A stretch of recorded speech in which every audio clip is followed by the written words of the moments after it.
उतरे पवन साँझे जोगी एक आल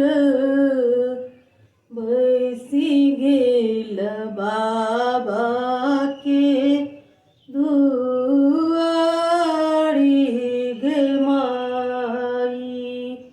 बैसी गेल बाबा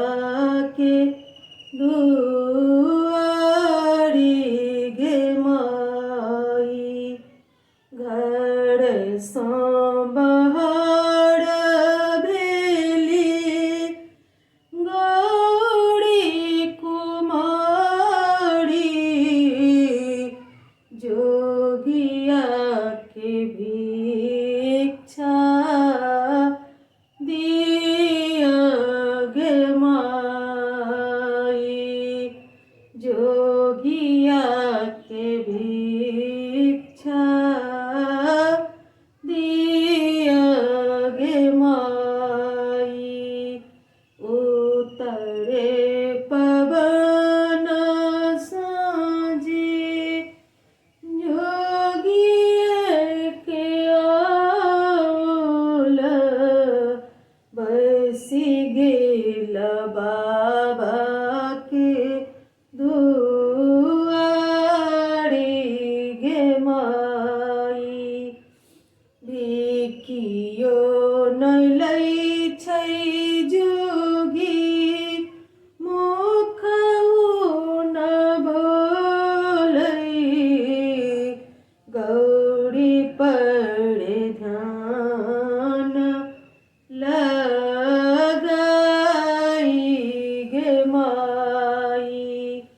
गौरी पर ध्यान लगाई गे माई छोड़ू छोड़ू आया जोगी हमरो चढ़ब हम बेटी बाड़ी कुमारी गे माई छोड़ू छोड़ू आया जोगी हमरो चढ़ब हम छियै बाड़ी कुमारी गे माई एतेटा नगर छै